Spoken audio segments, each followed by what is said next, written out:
Bienvenue tout le monde à ma chaîne, bon retour. Alors, aujourd'hui on va parler d'un sujet que j'aime énormément.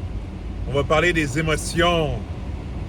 Moi j'aime beaucoup parler des émotions parce que je suis une personne très très proche de mes émotions. Je ressens les émotions là, à un niveau, c'est... Je cherche le mot pour ça là. Je peux pas décrire à quel point je sens les émotions. Mais en même temps, je suis capable de les contrôler. Puis ça, là, c'est magnifique.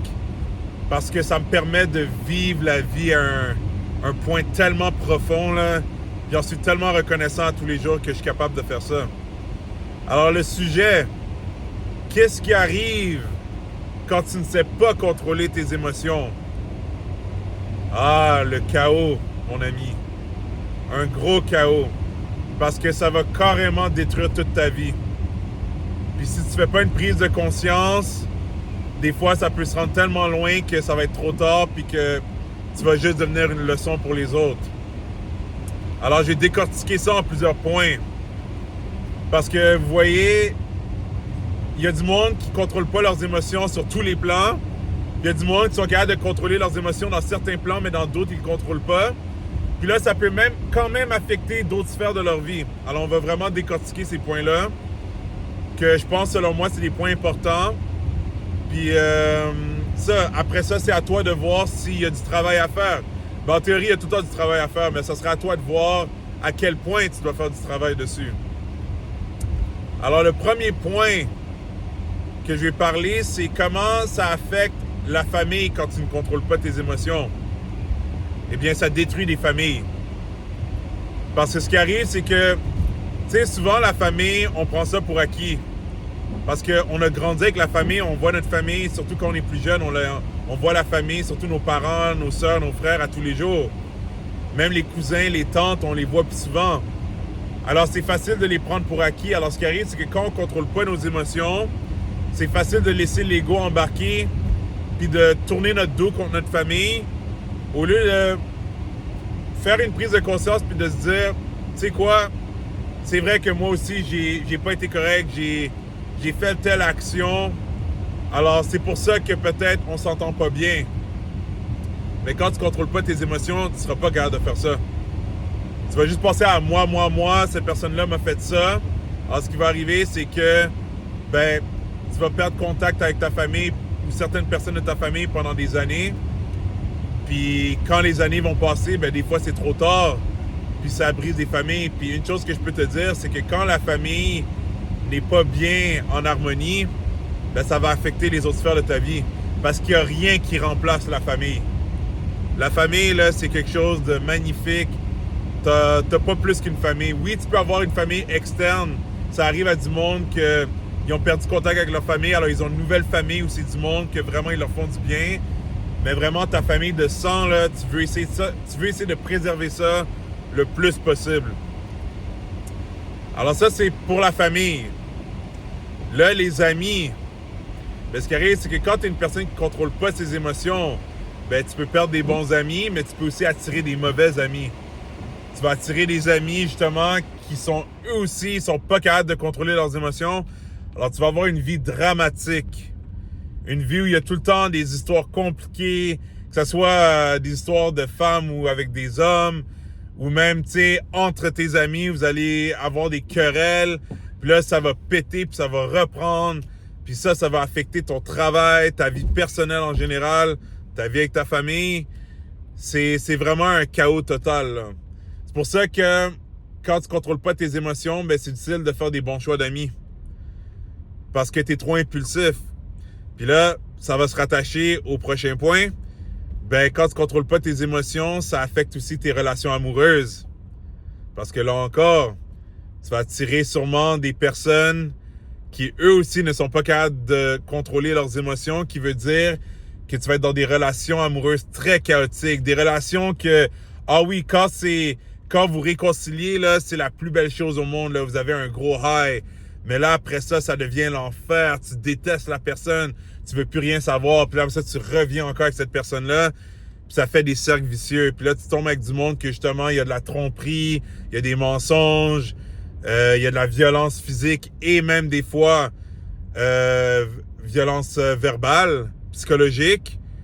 Puis ça aussi, là, ça peut être très destructeur là, quand tu rentres là-dedans. Là. C'est les deux, là, c'est très, très violent pour le mental, que ce soit physique ou même psychologique. Là, l'autre point que je vais emmener, c'est pour ta business. Si t'es quelqu'un qui est très sur les émotions puis qui est très impulsif, ben malheureusement, tu vas prendre des décisions sur le coup tout de suite. Alors quelque chose de mauvais arrive, il y a une perte d'argent quelque part, ben là, tu vas faire un move juste parce que tu es énervé. Puis ça, ben, ça amène généralement à la faillite. Puis des fois, c'est pas directement, là, c'est pas sur le coup, c'est au fil des mois, au fil des années.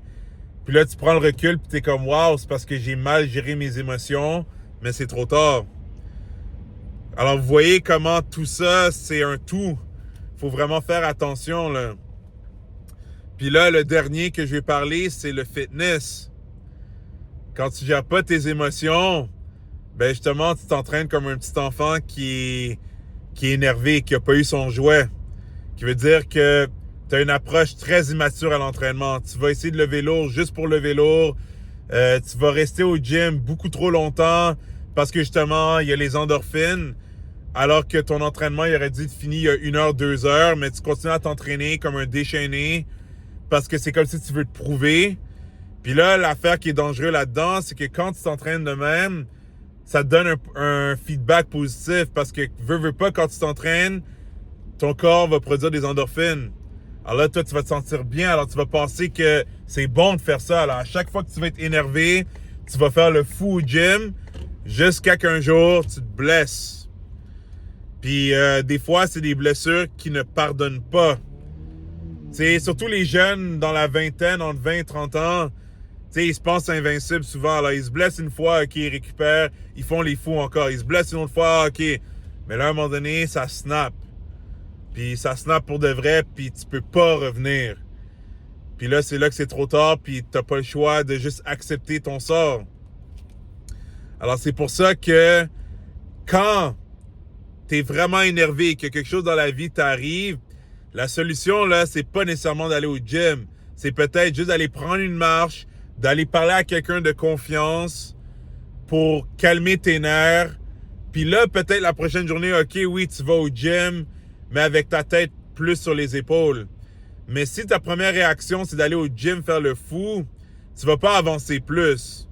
Il y a d'autres moyens de canaliser ton énergie, de te faire sentir bien, que d'aller au gym pour sortir le méchant.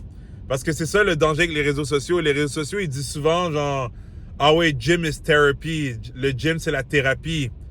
Oui, mais quand c'est utilisé correctement. Le gym fait partie de la thérapie, mais ce n'est pas la thérapie. Parce que quand tu dépends du gym pour être capable de réguler tes émotions, ben c'est une béquille. C'est là qu'à un moment donné, tu vas aller trop loin, puis que tu vas juste te péter la figure. Alors j'espère que cette vidéo-là, ça t'a fait réaliser certaines choses. Puis comme j'ai expliqué au début de la vidéo, il y a du monde, ils gèrent bien leurs émotions dans certaines sphères, alors qu'il y en a que c'est dans toutes les sphères que c'est le chaos total. À toi de voir, toi, où est-ce que ça te touche, mais j'espère que ça t'aide à avancer dans la vie. Puis si tu as aimé la vidéo, ben, tu peux liker, tu peux laisser des commentaires, parler de tes expériences. N'oublie pas de subscribe pour ne pas manquer les prochaines vidéos. Puis on se voit très bientôt.